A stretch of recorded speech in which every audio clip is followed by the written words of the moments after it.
Hi there. You're listening to the Hellenistic Age podcast, interview episode, Globalization in the Ancient Mediterranean and Indian Ocean with Dr. Serena Autiero.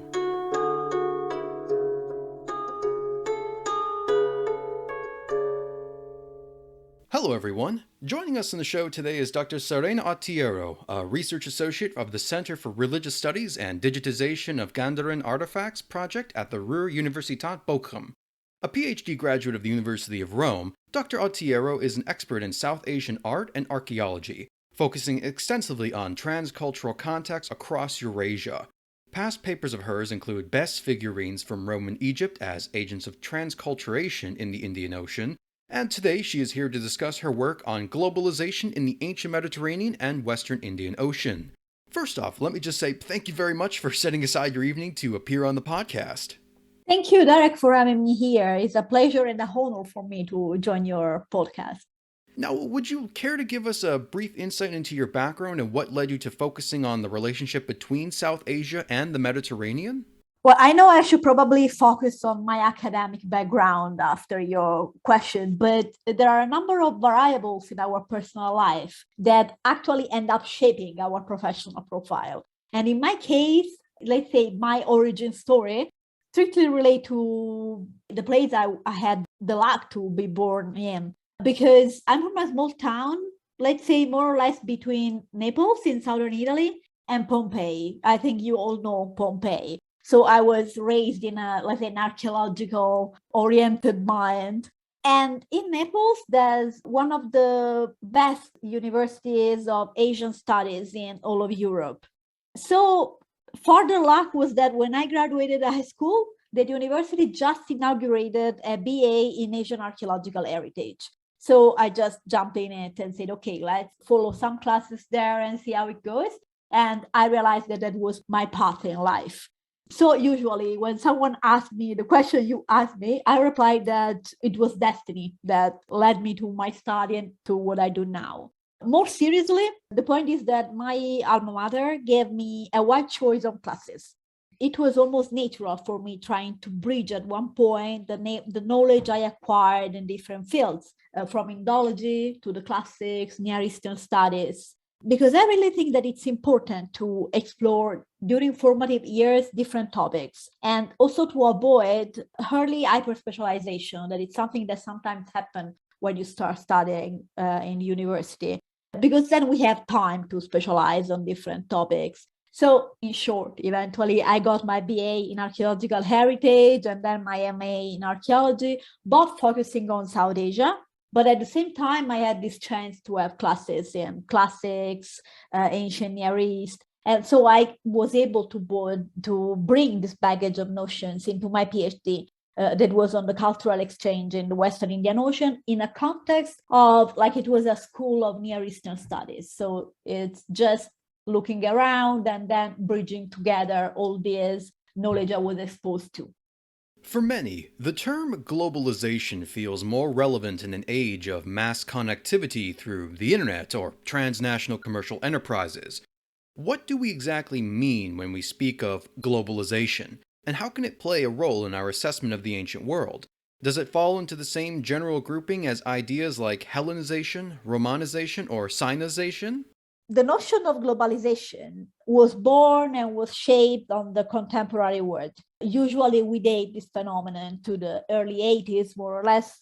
However, in the last decades of study, several scholars felt that globalization theories cannot be relegated to the world we live in today, but they could offer a kind of good set of lenses to look into the past. Globalization helps us understand the past through the cultural transformation it ignites. Because at first, we could be tempted to try and evaluate globalization in the past in a kind of quantitative way. So aiming at answering the question whether there was globalization or not, the level of globalization there was at a certain type and place, while more recent approaches make clear that there is no particular scale for ancient globalization. There's not a kind of threshold we need to identify in order to use globalization thinking to understand ancient societies. One very peculiar thing is that ancient globalization does not need to be global. I know this is a quite disorienting statement, and it derives from several studies in the past that led to the consideration that ancient globalization is mainly identified as a cultural phenomenon more than from an economic or political point of view. An history of globalization is not necessarily macro history. And this is especially true for those focusing on the past and on the pre-modern world in general. Globalization refers to complex connectivities. There is a kind of a formula that refers to lasting and meaningful links between societies and people across space, let's say a significant distance. As historians and archaeologists, we have tried and we try to demonstrate, and we believe that these phenomena extend well back into human history. And despite such formal connectivity derives from, let's say, an apparently non-necessary enterprise, they play an important role in terms of shaping and giving meaning to the world in which our ancestors lived, in shaping their habits, behavior, patterns of consumption, technologies. The general term to use is culture, but we need to be aware that culture includes a lot of things, many different things. It's not just studying something or reading a book. That is a very limited view of culture. Globalization is born from reasoning that are related to those leading to ideas of Hellenization, Romanization, or Sinicization.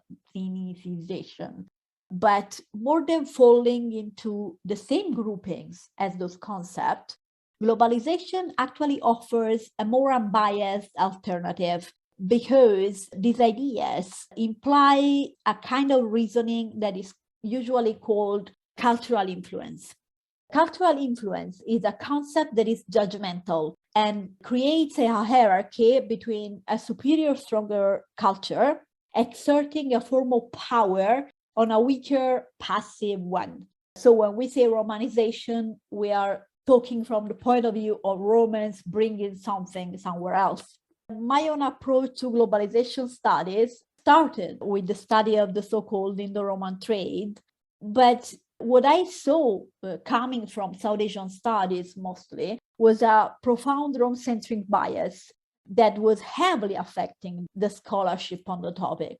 Globalization allows us to go beyond such biases. For example, concepts such as Hellenization or Romanization are based on derogatory assumption, and they have recently been criticized also by scholars coming from the classic world and are in the process of being always highly problematized in favor of a better understanding that is more nuanced and that can give a better view on such profound interactions. Because, as I already said, mostly for globalization, we intend complex connectivities that create cultural transformation, if we want to be really, really brief.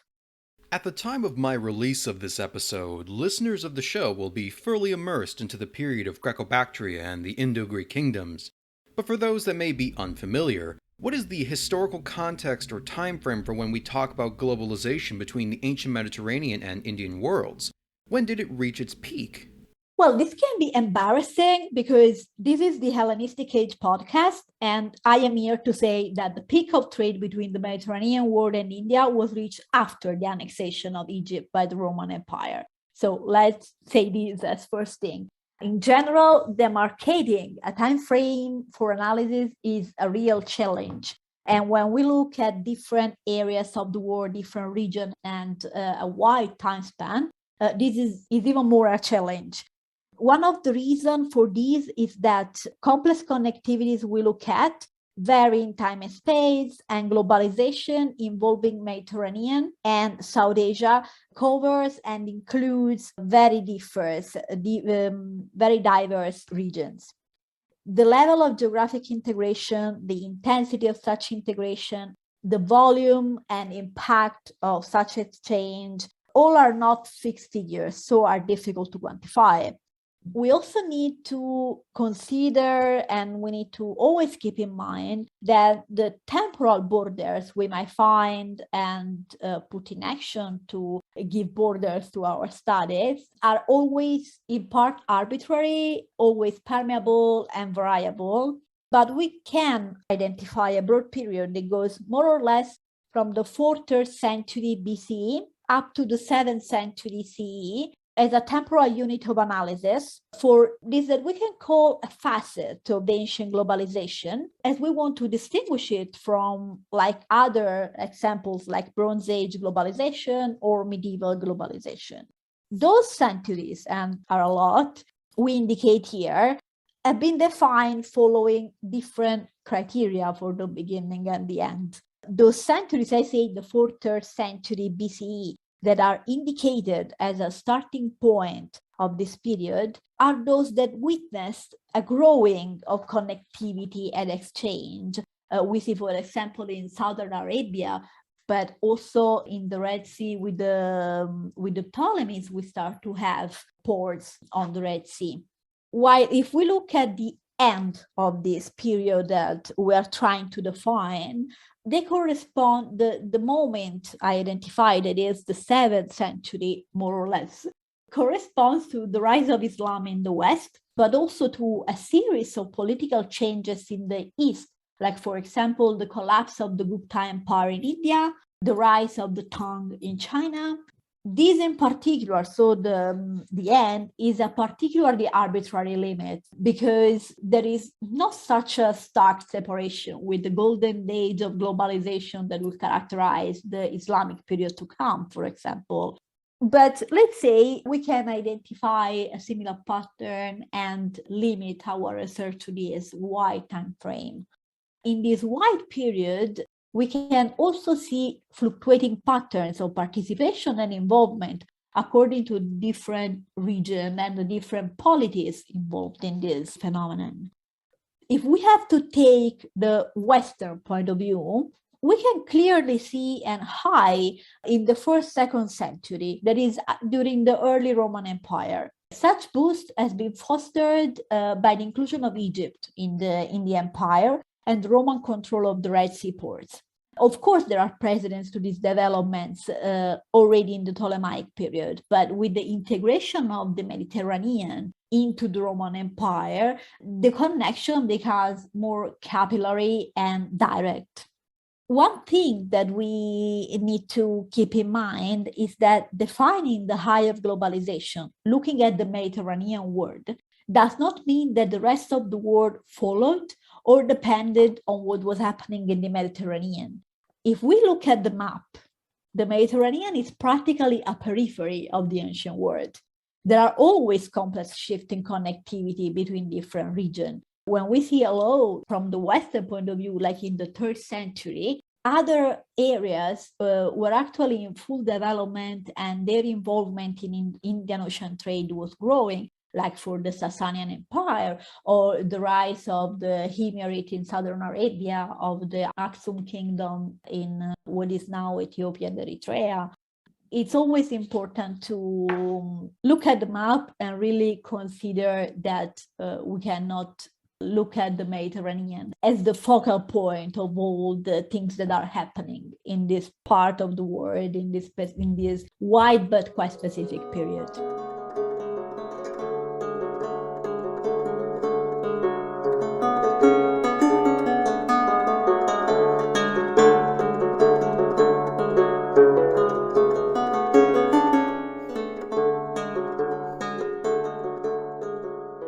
There are certain standout examples of cross-cultural exchange between the Greco-Roman and Indian traditions, namely the Buddhist art of Gandhara, for example. But how do scholars exactly measure the quote-unquote level of globalization, for lack of a better word? What sort of documentation do we have, literary or otherwise, that allows us to better understand the connections of trade and exchange in the Western Indian Ocean during this period? Globalization, since it was born as a concept for the economists and for evaluation of the economics of the contemporary world, it was something measurable with numbers and very precise data. Of course, this is not possible when dealing with history, mostly because the sources we have are accidental, uneven, incomplete, and often biased. I already mentioned, for example, a Rome-centric bias on the study of the Western Indian Ocean. This is mostly due to the abundance of written sources from the Greco-Roman world, plus also the fact that the archaeological tradition is older, so consequently there is a striking abundance of findings available and already studied if compared to other areas of the world. South Asia is just one example of this, but Southern Arabia works well the same. To see globalization happen, scholars need to look at the effects it might have on the sociocultural level. Only looking at the dislocation of goods is not enough. Only reading sources is not enough, because most of the sources were also commissioned by political power. So they are, of course, parts of propaganda, and they are biased in this way. But scholars of the ancient world so try to identify a kind of characteristics that allow us to see globalization happen in the past. And this can be done looking at the effects that it might have on society and culture. There is in particular one model that I want to mention that has been well received by archaeologists and historians and has been elaborated by Justin Jennings that lists 8 hallmarks of globalization. I can read them from my notes here. These hallmarks are time-space compression, deterritorialization, standardization, unevenness, cultural homogenization, cultural heterogeneity, re-embedding of local culture, and vulnerability. Some of these hallmarks go in contrast to one in the other, showing how complicated are the cultural phenomena spreading from globalization. But these 8 characteristics don't need to be present at exactly at the same time, at the same moment, in the same place. They can be pervasive at different scales and allow ample variability. So there's a lot of variability in evaluating ancient globalization that appears as a recurring phenomenon in the history of humanity, but modality and scales depend on the precise moment we're looking at. Accepting this view means also acknowledging that ancient history and also history in general has a significance to the contemporary world. We don't need all of these hallmarks to happen at the same time, but they can give a good indication of what we need to look at when analyzing a context that shows signs of long-distance interaction and see if actually we can use globalization to look at it. Because the aim of us as scholars is not just evaluating whether or not globalization was happening at a precise time and space.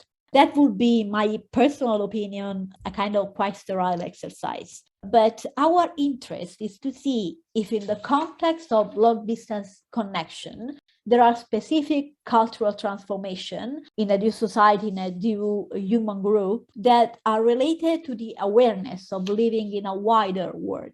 Focusing on the Western Indian Ocean, we have a huge range of sources of different natures, written sources of different types, literature, epigraphy, papyri, ostraca, in several languages. Just think that only for my PhD, I read sources in Greek, Latin, Sanskrit, Classic Tamil, and South Arabian, and that was not all. And then we have archaeological sources. We can look at material culture, pottery, terracotta figurines, finds of the most diverse types. I can mention, for example, the peppercorns that have been found. Peppercorns are for India, and they've been found at Bernike in Egypt, one of the Red Sea ports of Egypt. And then we have a type of sources, I focused on quite extensively on those, that we can call iconographic or art historical, because looking at visual production around the Indian Ocean rim, we can see signs, an echo that can be more or less explicit of transregional contact. One of the better known examples of this kind of phenomenon is the art of Gandharan that we mentioned. But for example, there are also Indian elements in the barely known arts of Southern Arabia that have been identified. There's a paper I wrote in 2019 on this topic, and one other that is forthcoming next year. Carrying over from my previous question, are there any key materials in your research that you have been able to utilize to track the movement and spread of ideas, perhaps in ways that are more subtle? Studying ancient interconnections, as I say, goes beyond the simple track and trace of foreign artifacts around the world. Identifying an object far away from its place of origin can give indeed just an indication that there was a kind of long distance connection, but it's definitely not enough to talk about globalization. But there are, however, some materials witnessing cultural transformations, clearly indicating a more profound interaction. I work a lot with Indian terracotta figurines, for example.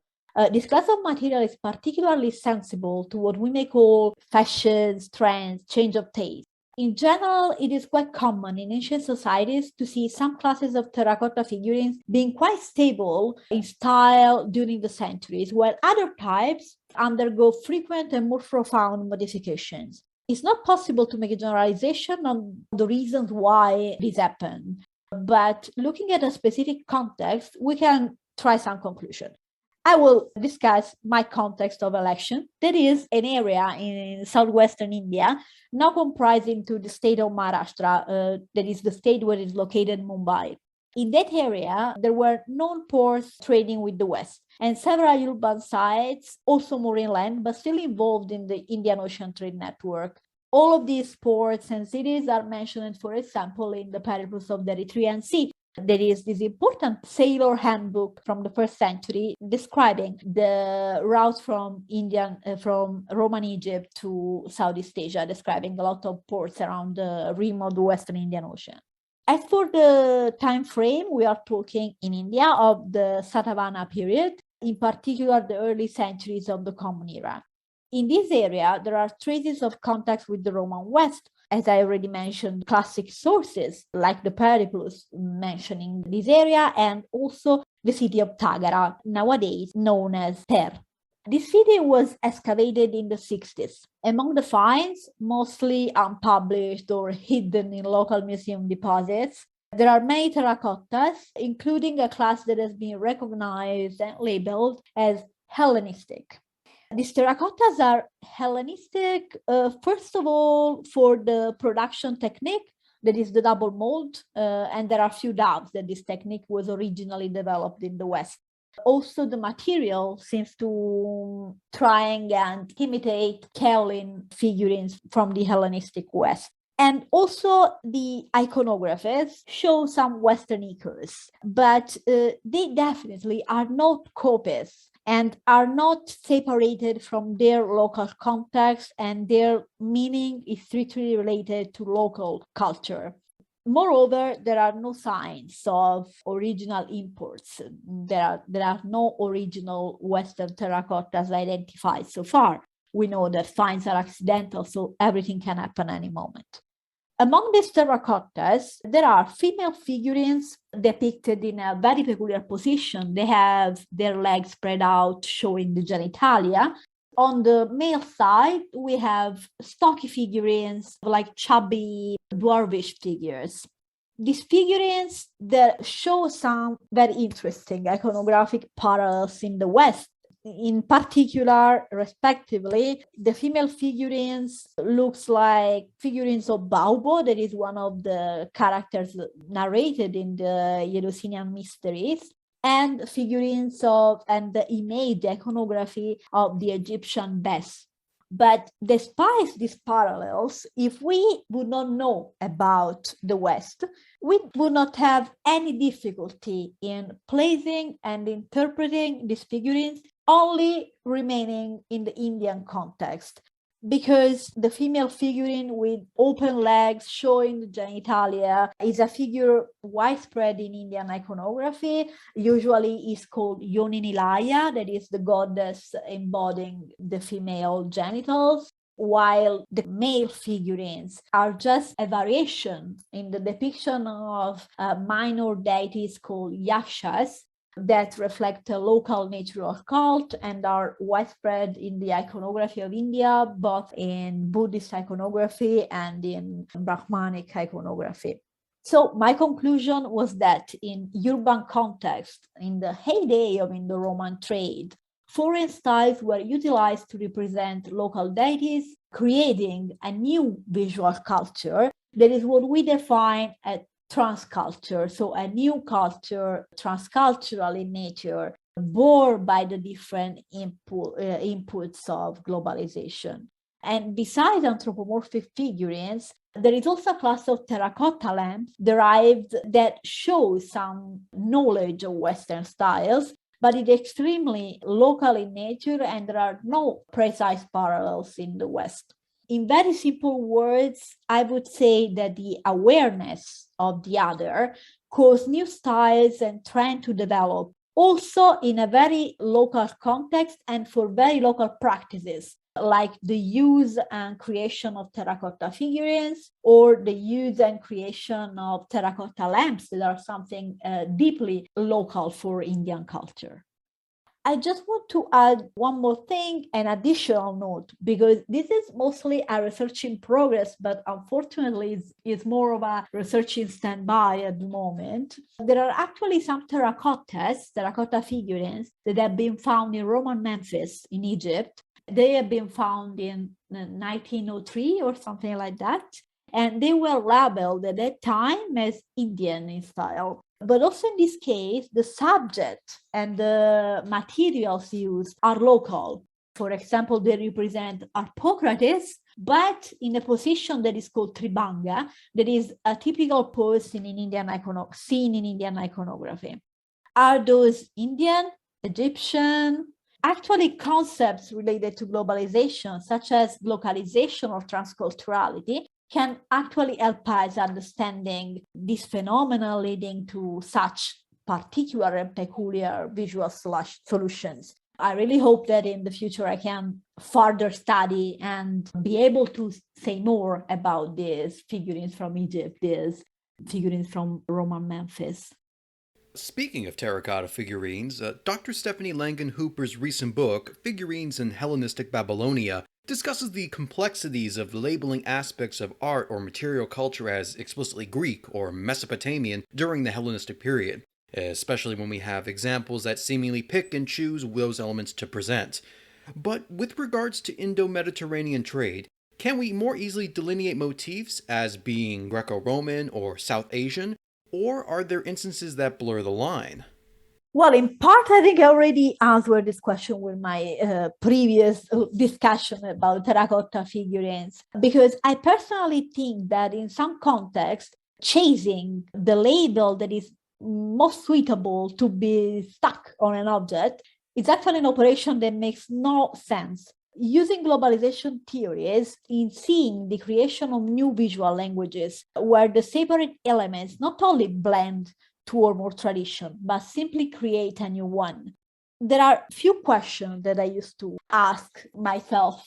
For example, how long an element needs to be used to become local? How we know if it is used with the awareness of being taken from somewhere else? If the manufacturer is not aware of an element being of foreign origin, can we comfortably talk of it as being foreign in origin? This question clearly applies also to the study of the terracotta figurines I mentioned. And the answers mostly depend on the context and how we want to relate to the object we are studying. If we think at how we recognize foreign elements in an object, an artifact, an iconography, there's a big problem with the way we look at the object, because I'm aware, and it has been a process that took a while, that whatever production I look at, I come from my Italian and European culture, and I started studying Western art history and Greco-Roman architecture. I think in primary school, they already start teaching us these things. It's very easy for us to recognize those elements around the world. It's much more difficult to identify elements from cultures we don't belong to. So before trying to delineate the motives and put a label on them, we need to really go deeper into the knowledge of the different contexts that might be involved. This is not to say that one needs to be a kind of a polymath or know-it-all to study objects from a context of interaction, but I think it's important to always challenge our first impression and our way of looking at things. When we find objects in their natural cultural habitat, we can usually determine maybe how they were used or valued with some level of clarity. When we find them in areas we don't expect, it becomes less obvious. Do you know of any instances where visual motifs or items from one region acquire a whole new context when placed in another? When something like finding an object out of their natural cultural habitat happens, usually this is something I used to make fun of archaeologists about, and I'm an archaeologist. We used to say to put it into the realm of the sacred and label it as ritual. And this is a thing that happened, for example, with a very peculiar object that is an Indian ivory statuette found in Pompeii, and that is actually Indian. There are recent studies and recent reassessment on the topic, but very briefly, we can say that the statuette was found in Pompeii, so it is clearly dated to before 79 CE, when Mount Vesuvius erupted and buried Pompeii. And it has been treated always as an isolated find. Immediately, it was assigned to a kind of sacred, the realm of the sacred, while now we are sure that it was mostly part of maybe small cabinet or small table, kind of a everyday object, and the figure depicted was just a decorative female figure, nothing to do with the goddess Lakshmi. And if you go to the museum, it is stored, the label still say Lakshmi. But what we can hypothesize now is that if we go to the old finds connected to the statuette, maybe we will find more indication of what was happening, because an isolated object tell us about, there was a kind of interconnection, but something happened in the context. At that time, it was impossible for the archaeologists to look at what was happening from, let's say, a global point of view, because there was a very scarce knowledge of the archaeology outside of the classic world. The statuette was excavated in 1938, so most of India was not known, nothing was known.